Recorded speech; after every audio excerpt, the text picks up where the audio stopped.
القرنبيط بقى اليومين دول مال السوق. هاتيلي بقى كده يا ست البنات قرنبيطة وتعاليلي بقى بسرعة اقولك على خلطتي الجبارة للقرنبيط اللي هتخليه مقرمش معاكي من بره وطري ولونه ابيض وجميل وفاتح من جوه، وقرمشته بقى مش طبيعية، وعلى الفراخ الكريسبي تمام. واسمعي بقى كده صوت قرمشته.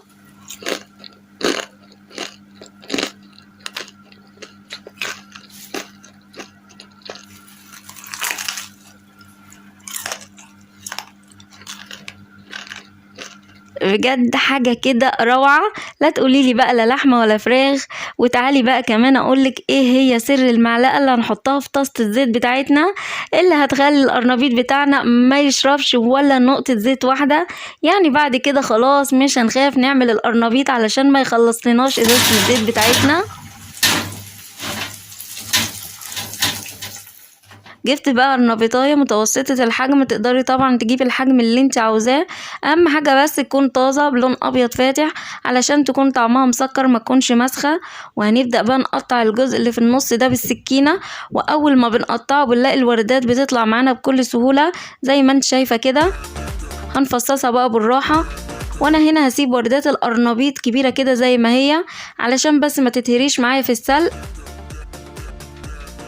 هاخده بقى دلوقتي اغسله غسلة كويسة، وفي الوقت ده هنكون حاطين حلة على النار فيها 3/4 مية، واول ما تغلي هنحط فيها معلقة كبيرة من الملح وكمان معلقة صغيرة من الكمون، وهنحط كمان معلقة صغيرة من السكر. الكمون بقى والسكر علشان يمنعولك الغازات والانتفاخات اللي الناس بتشتكي منها. هقلبها بقى وبعد كده هنزل بالقرنبيط بتاعنا من العروق من تحت بالشكل ده.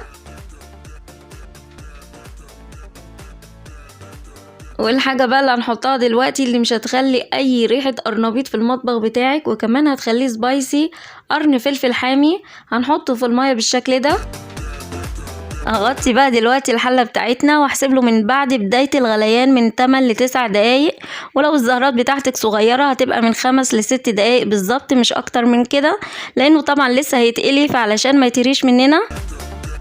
وفي الوقت ده بقى هنجيب الخضرة بتاعتنا بعد طبعا ما غسلناها كويس جدا، وهي عبارة عن نص حزمة كزبرة وبقدونس وعودين 3 من الشبت. الشبت بيدي طعم حلو قوي للقرنبيط وريحة اجمل.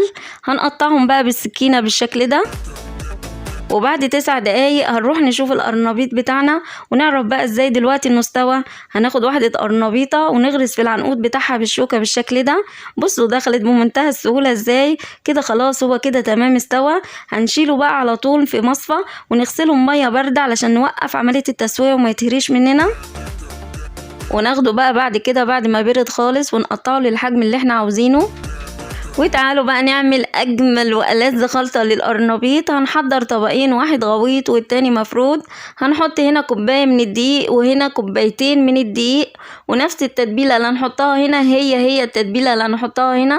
هنحط معلقة كبيرة من الفلفل الاسمر وحوالي معلقة صغيرة من الملح ومعلقة كبيرة من الكركم ومعلقة كبيرة من البابريكا ومعلقة كبيرة من الثوم البودر وكمان معلقة كبيرة من البصل البودر وربع معلقة كبيرة من البيكنج باودر. ما تكتريش على الربع معلقة علشان لو كترتي القرنبيط بتاعك هيشرب زيت.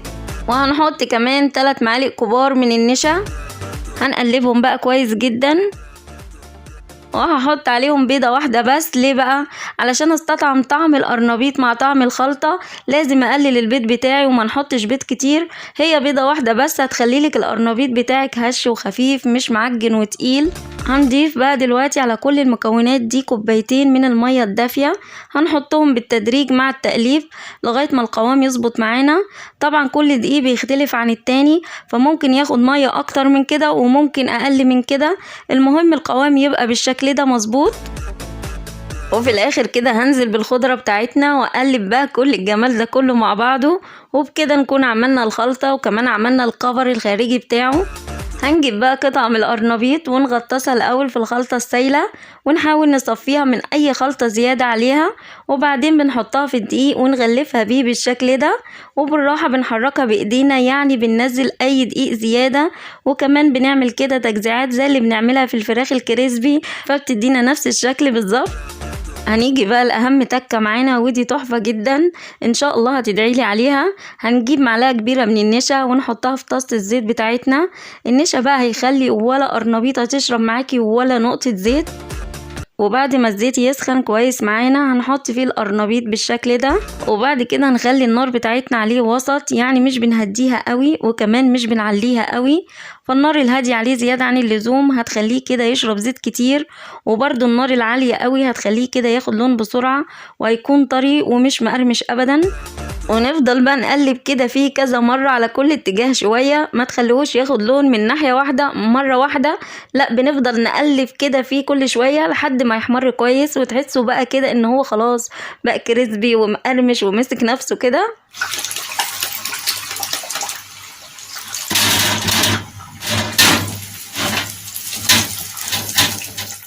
وكل شوية برضو كنت بنضف الزيت بتاعي بمصفى كده علشان اشيل الفتافيت اللي بتنزل منه، علشان طبعا احافظ عليه على قد ما اقدر، لانه طبعا في دقيق فبينزل برضو في الزيت.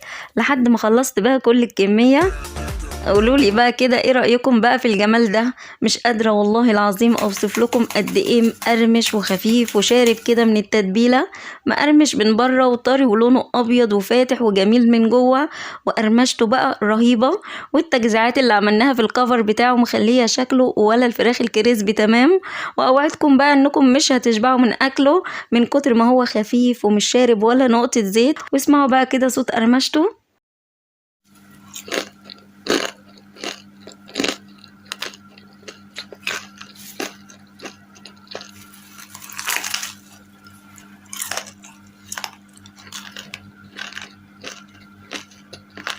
جربوه بقى بنفس الطريقة، متأكدة انها تعجبكم لان هي اقتصادية.